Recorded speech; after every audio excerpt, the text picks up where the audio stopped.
Hello and welcome to Sabbath School with Branch Davidians. I'm Ed, and I'm here with my wife, Mary. Hello, we're excited you're joining us today. Yes, thanks for listening.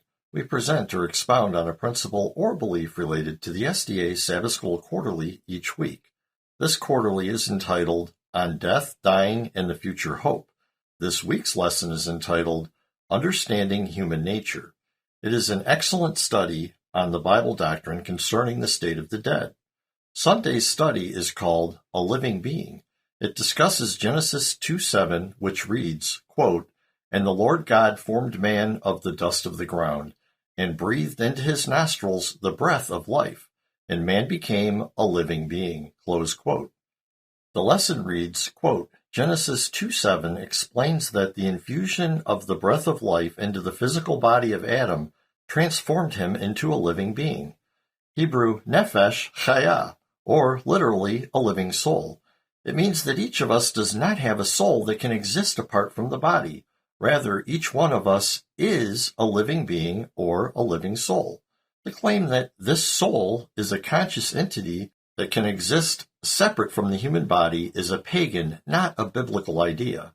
Understanding the true nature of humanity prevents us from accepting the popular notion of an immaterial soul and all the dangerous errors built upon that belief. There is no conscious existence of any isolated part of the human being separated from the person as a whole.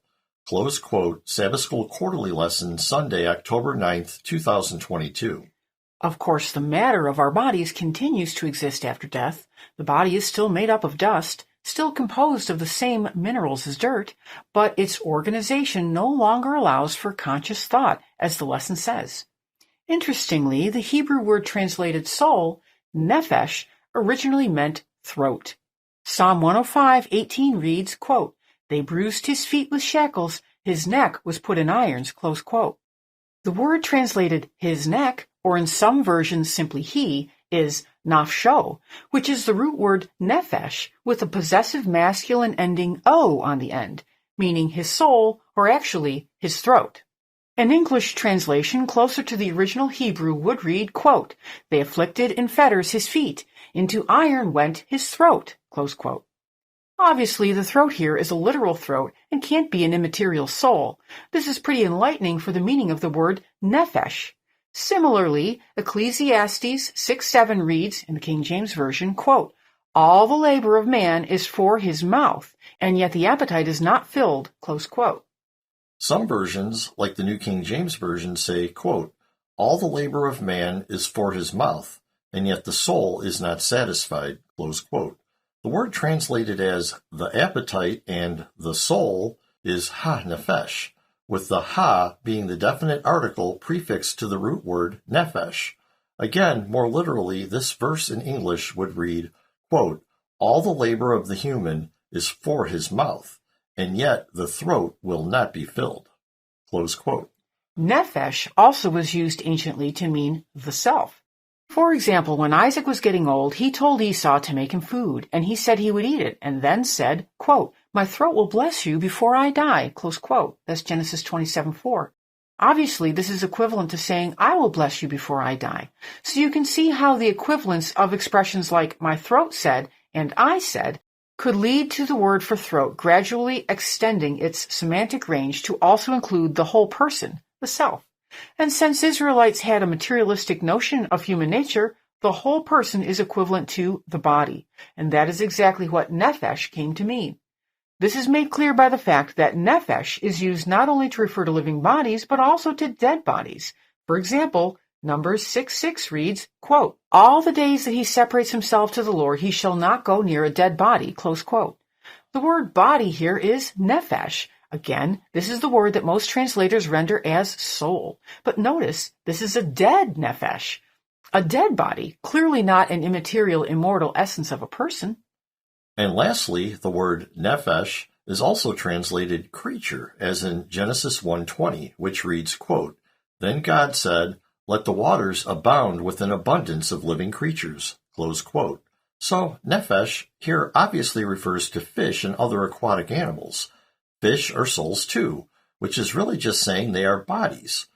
The works of the ancient Israelite authors that are extant today clearly show that they did not have in mind an immaterial sentient being independent of the body when they wrote the word nephesh.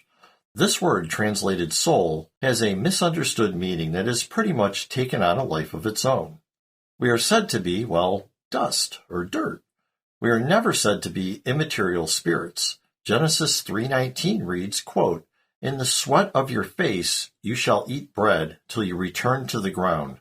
For out of it you were taken, for dust you are, and to dust you shall return." Close quote. Notice that this verse doesn't say that we are immaterial souls inhabiting shells made out of dust. No, it says we are the dust, period. Bottom line, nephesh, often translated as soul, is used to mean the physical throat, or the physical body, dead or alive, man or beast. It is never used to mean an immaterial, immortal essence of a person. Now the lesson goes on to say, quote, "There is no conscious existence of any isolated part of the human being separated from the person as a whole. God created us in a fearful and wonderful way, and we should not speculate beyond what the scriptures actually say about this specific matter. In fact, not only is the very nature of life a mystery, scientists still can't agree on exactly what it means for something to be alive, but even more mysterious is the nature of consciousness. How does the few pounds of material tissue, cells and chemicals, in our heads, the brain, hold and create immaterial things, such as thoughts and emotions? Those who study this idea admit that we really don't know." Close quote. That's Sabbath School Quarterly Lesson, Sunday, October 9th, 2022. As we have discussed in the past, there is nothing immaterial, or to put it another way, immateriality is nothing. See our studies, our SDA Pioneers Were Materialists, and the SDA Forgotten Foundation, Materialism, and other studies linked in the description. It is not possible for immateriality to have existence. The Bible does not speak of an immaterial soul because of the mainstream ancient Israelite understanding of human nature, as we have shown that it is strictly material in nature. The idea of an immaterial soul came from ancient Greek philosophy and infiltrated Jewish thinking during the Hellenistic period. So what about thoughts? Are they immaterial? We may be inclined to think so, because a thought is not a concrete object. The word thought is not describing an object, but is describing a process of the physical brain. Ellen wrote, quote, "The Lord made the brain that the mind may be able to think to a purpose. There is an action and reaction in thinking. God designs that man shall use the brain with a vital earnestness. The whole human machinery is to be under the control of the one who made man." Close quote, Letter 100, 1898, paragraph 9. Clearly, Ellen understood thoughts to be the actions of the brain. Thinking is to the brain as pumping is to the heart, and as breathing is to the lungs. The word thought is just a noun referring to the process or action of the brain thinking, just like heartbeat is a noun referring to the action of the heart beating, and digestion is a noun referring to the procession or action of the digestive organs digesting. No one would consider a heartbeat as immaterial or digestion as immaterial, and yet people think of thoughts as immaterial. But again, thoughts are just a process, an action of the material brain. Other early STA pioneers, like Ellen White, considered thoughts to be physical processes of the material brain rather than as something immaterial. D.M. Canright, in his pamphlet, Matter and Spirit, under the section entitled "God has organized matter in certain forms so that it does think," wrote, quote, "If a false theology had not utterly blinded our eyes to reason and the plainest facts of everyday observation, it would require no argument to prove this proposition. There sits a fly. Is he not material? Is he anything but matter? Will any be foolish enough to claim an immortal soul for him? No. All anyone claims is that he has animal life, but no spiritual or immaterial nature. Well, I carefully reach out my hand to put my finger on him. He sees the motion, and, conscious of danger, flies away. Man in danger acts the same as that fly. We know that he reasons in doing so. So does the fly, or else it would not move. I raise my hand to strike that chair, but it doesn't try to move. Why not, as well as the fly? Because it knows nothing, while the fly understands its danger." Close quote. Then Canright goes on to make the same types of observations about his dog, that his dog's brain can generate thoughts like humans do. He continues, quote, "Here's my dog. He thinks. I know he thinks, for I see the fullest evidence of it. I speak to him, and he moves his head, wags his tail, and comes to me. Could unthinking matter do that? No. I tell him to do this or that, and he obeys me. This shows that he knows, that he understands what I say. But our opponents say this is nothing but instinct. There is no thought, reason, or intelligence about it. This is sheer nonsense, for which any reasonable man ought to blush. But be it so, it only helps our case. For according to their own position, they must admit that matter can be organized so as to hear, see, feel, and act. I run a pin into my dog, or I strike him. See how quickly and keenly he feels it. He cries out for pain. See his flesh quiver. There is feeling here. None can deny this. So our opponents must now admit that matter can be made to feel. There is no possibility of avoiding this conclusion. But further, my dog can see. Look at his twinkling eyes. He has as good sight as man has. Doesn't he hear also? How acute his sense of smelling. You may deny him a mind and reason, but you cannot deny that he sees, hears, smells, and feels. Well, he is wholly material, as we both agree. Then here we have proof, which cannot be evaded in any possible manner, that matter can be organized so as to see, hear, smell, and feel. This gives us the whole question, for if God can organize matter to see, to hear, and to feel, he can as easily organize it to think.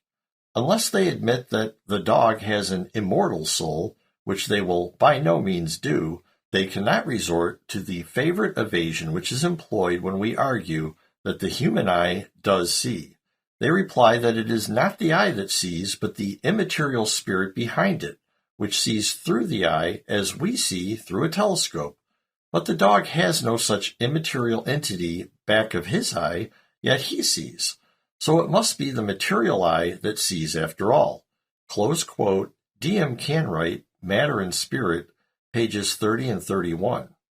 Here Canright makes the claim that if matter can be organized by God in a fly or dog to see, hear, smell, and feel, and think, like a human can, and they don't have an immaterial spirit, then it is unreasonable to suggest that these same phenomena in man are to be attributed to an immaterial spirit. Thinking is just a process of the organized matter of the brain. It is not immaterial. It is a process of something material. Before continuing, we want to mention that this booklet by Canright was published by the Review and Herald Publishing House in 1882 and represents the official position of the church at the time. Those involved in preparing it for publication include some of the biggest names in the church, like James White, Mary Ann Davis, George Amidon, Joseph Wagner, Uriah Smith, W.C. White, and George Butler. We have an introduction giving these historical details on our website. You can read it by following the link in the description. That said, let's read one more quote from Matter and Spirit on the materiality of thinking. Quote, "But to the question, can God organize matter so that it can think? We answer yes, but our opponents say a stone, a stick, dust, water, iron, these are material, they have no intelligence, hence matter cannot think. True, matter in these particular forms cannot reason, but it does not follow that it cannot in a different form or when differently organized. We utterly deny the distinction between matter and spirit which is claimed. We believe that everything is material and that these diversities are only different forms of matter. No living man can successfully deny this. Because a certain fact is true of matter in one condition, is it argued that it must be true of matter always and everywhere? But this is illogical and false, for matter is capable of the greatest diversity. Matter in one form may even seem to be directly the opposite of the same matter in another form. For instance, I have before me a piece of ice. I put my hand upon it. It is exceedingly cold. It is a square chunk. I can cut it with a knife or saw it with a saw into blocks. It is solid. But I put this ice in a vessel and warm it. It soon becomes water, a liquid. It now looks very different from that piece of ice which I held in my hands a few minutes before.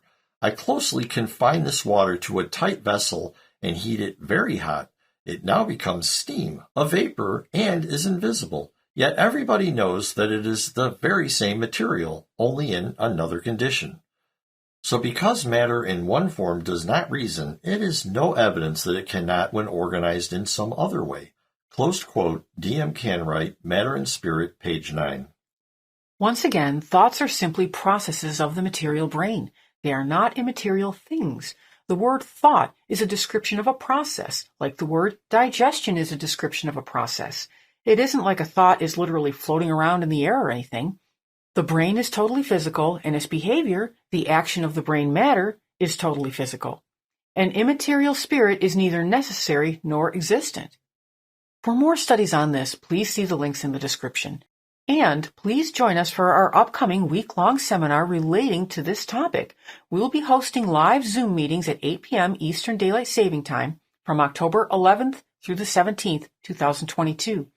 The Zoom link will be provided in the description. If you're listening or watching this study after this date, the links to the recorded studies will be provided in the description also. Thank you for staying with us till the end. We invite you to visit our website, www.bdsda.com, to learn more about who we are and, just as important, who we are not. Please join us each week as we will continue to offer new and interesting insights for your Sabbath School studies. And if you want to keep up with our new studies as they're published, we recommend subscribing. We're on YouTube, Apple Podcasts, Spotify, and on plenty of other podcast apps. Links for subscribing are in the description. God bless. Many blessings.